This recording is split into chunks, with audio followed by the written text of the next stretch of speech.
ناظرین، ضبط ڈرامے کی آنے والی قسط میں آخر کار وہ لمحہ آ ہی گیا جس کا سب کو شدت سے انتظار تھا۔ لگتا ہے کہ اون اور آئلہ کی محبت کی کہانی باقاعدہ شروع ہونے والی ہے۔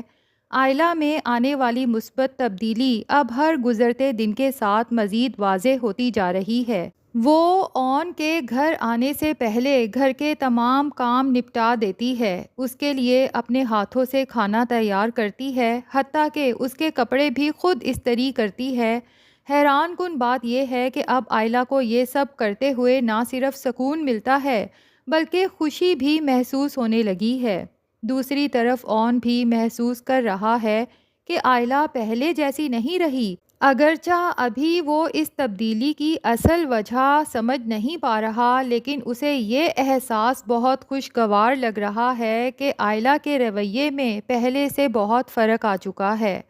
خاص طور پر وہ واقعہ جب آئلہ کی غلطی سے اون کا پاؤں جل جاتا ہے۔ اس کے باوجود اون نہ اس سے کوئی شکایت کرتا ہے، نہ ناراض ہوتا ہے اور نہ ہی اسے ڈانٹتا ہے۔ شاید یہی وہ لمحہ ہوتا ہے جب پہلی بار آئلہ کے دل میں اون کے لیے محبت کا ننھا سا جذبہ جنم لیتا ہے، جو آگے چل کر ایک مضبوط رشتے کی بنیاد بننے والا ہے۔ اس کے بعد آئلہ جس طرح اون کی دیکھ بھال کرتی ہے وہ بھی قابل غور ہے۔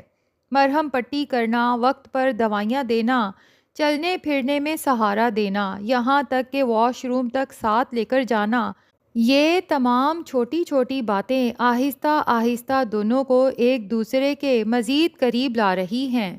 دوسری جانب آئلہ جب سے زویا اور رافع کی گفتگو سن چکی ہے، وہ اپنی بہن کے حوالے سے کافی پریشان ہے۔ اسے ڈر ہے کہ کہیں رافع بھی زویا کے ساتھ وہی سب نہ کرے جو شامی نے آئلہ کے ساتھ کیا تھا۔ لیکن زویا جب سمجھداری سے آئلہ کو سمجھاتی ہے کہ ہر انسان ایک جیسا نہیں ہوتا، رافع ایک مختلف شخصیت کا مالک ہے اور میں نے اس کی اچھائیاں دیکھ کر ہی اس کے ساتھ زندگی گزارنے کا فیصلہ کیا ہے۔ البتہ اصل رکاوٹ رافع کی ذات نہیں بلکہ دونوں خاندانوں کا سماجی فرق ہے۔ آئلہ اچھی طرح جانتی ہے کہ خاص طور پر اس کی والدہ شمسہ تو کبھی بھی آسانی سے اس رشتے کے لیے رضامند نہیں ہوں گی، اور اب تو راحت کی طرف سے آیا ہوا نیا رشتہ بھی اس معاملے کو مزید مشکل بنا سکتا ہے، کیونکہ وہ رشتہ کافی معقول ہے۔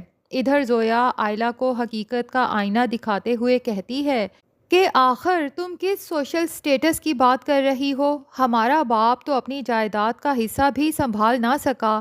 آج اگر ہم بہتر زندگی گزار رہے ہیں تو صرف بی جان کی بدولت۔ اگر وہ ایک دن بھی اپنا سہارا واپس لے لیں تو یقین کرو ہمارا معیار زندگی رافع سے بھی نیچے آ جائے گا۔ اور ویسے بھی صرف سوشل سٹیٹس کبھی خوشیوں کی ضمانت نہیں بنتا۔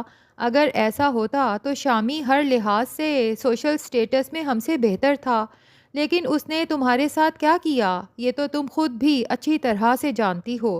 زویا کی یہ باتیں سن کر آئلہ بھی سوچ میں پڑ جاتی ہے۔ اسے احساس ہونے لگتا ہے کہ واقعی رافع ایک اچھا انسان ہے، ورنہ رافع کے فلیٹ میں جانے کے بعد آئلہ نے جو ہنگامہ کیا تھا، اس کے باوجود رافع نے نہ صرف وہ سب نظر انداز کیا بلکہ ہر موقع پر اون اور آئلہ کا ساتھ بھی دیا۔ خیر، اس کے بعد زویا گھر واپس جانے لگتی ہے تو آئلہ اسے کہتی ہے کہ اون کب سے تمہارا انتظار کر رہا تھا، جانے سے پہلے اس سے ایک بار مل ضرور لینا۔ اس پر زویا مسکراتے ہوئے اپنی بہن کو ٹوکتی ہے کہ اب اون بھائی تمہارے شوہر ہیں، کم سے کم ان کا نام تو احترام سے لیا کرو۔ حیرت کی بات یہ ہے کہ پہلی بار آئلہ اپنی بہن کی اس بات سے اختلاف نہیں کرتی بلکہ خاموشی سے اس پر عمل بھی شروع کر دیتی ہے۔ اسی دوران اون کی دوا کا وقت ہو جاتا ہے، لیکن وہ دوا لینے سے صاف انکار کر دیتا ہے۔ تو آئلہ ہلکی سی ناراضگی سے کہتی ہے کہ آخر مسئلہ کیا ہے آپ کا؟ یہ لفظ سنتے ہی اون کے چہرے پر بے اختیار مسکراہٹ آ جاتی ہے۔ آئلہ حیران ہو کر پوچھتی ہے، میں نے کوئی لطیفہ سنا دیا ہے کیا؟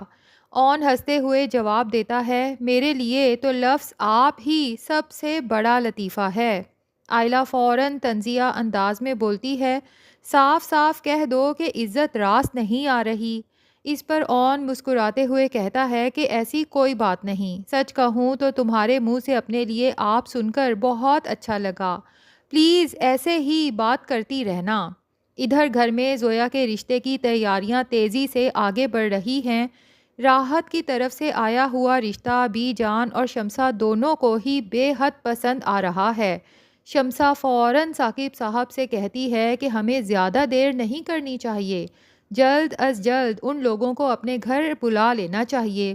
لیکن ثاقب صاحب سمجھداری سے کہتے ہیں کہ ٹھیک ہے، لیکن ایک بات یاد رکھو کہ اون اب اس گھر کا بڑا داماد ہے، رشتے والوں کو بلایا ہے تو میں اون کو بھی اس وقت بلوا لیتا ہوں۔ شمسہ کو بہت دکھ ہوتا ہے کہ ثاقب صاحب نے ابھی تک آئلہ کو معاف نہیں کیا اور وہ کبھی بھی اون سے نہیں کہیں گے کہ آئلہ کو بھی ساتھ لانا۔ اسی لیے شمسہ زویا سے کہتی ہے کہ تم آئلہ کو فون کر کے کہو کہ وہ اون سے کہے کہ وہ بھی ساتھ آئے گی۔ اگر اون خود آئلہ کو ساتھ لے آئے گا تو مجھے پورا یقین ہے کہ ثاقب صاحب کوئی ہنگامہ نہیں کریں گے۔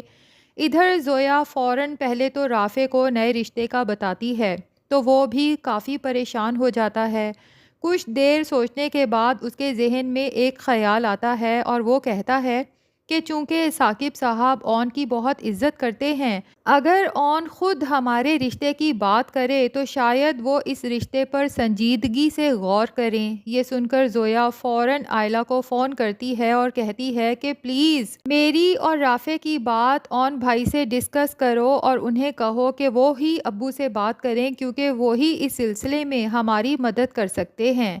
آئلہ کمرے سے باہر آ جاتی ہے تاکہ اون ان کی گفتگو نہ سن سکے۔ وہ زویا سے کہتی ہے کہ مجھے یہ سب مناسب نہیں لگتا، تم جانتی ہو نا کہ امی کا رویہ اون کے ساتھ کیسا ہے۔ اگر ایسے میں وہ رافع کے رشتے کی بات کریں گے تو امی یقیناً نہ صرف اس رشتے سے انکار کر دیں گی بلکہ اون کو برا بھلا بھی کہہ سکتی ہیں، اور اب مجھے یہ ہرگز اچھا نہیں لگے گا کہ کوئی بھی اون کی بے عزتی کرے۔ اتفاق سے اون بھی آئلہ کی پریشانی محسوس کرتے ہوئے اس کے پیچھے باہر آ جاتا ہے اور اس کے کانوں میں آئلہ کی آخری بات پڑ جاتی ہے۔ یہ سن کر اسے اپنی سماعت پر یقین ہی نہیں آتا، کیونکہ زندگی میں پہلی مرتبہ آئلہ اس کی عزت اور احساس کا خیال رکھتے ہوئے نظر آتی ہے۔ اب غالب امکان یہی ہے کہ اون آئلہ سے پوچھے گا کہ آخر بات کیا ہے اور تم اتنی پریشان کیوں ہو؟ جب میں تمہارے ساتھ ہوں تو تمہیں اکیلے پریشان ہونے کی کوئی ضرورت نہیں۔ ایسے میں آئلہ اون کو زویا اور رافع کی محبت کے بارے میں بتائے گی۔ شروع میں تو اون یقیناً حیران ہوگا کیونکہ رافع نے کبھی اسے اس معاملے کا ذکر ہی نہیں کیا، لیکن پھر وہ یہی سوچے گا کہ رافع ایک بہترین انسان ہے اور اگر زویا کی شادی اس سے ہو جائے تو وہ پوری ذمہ داری سے اسے خوش رکھے گا۔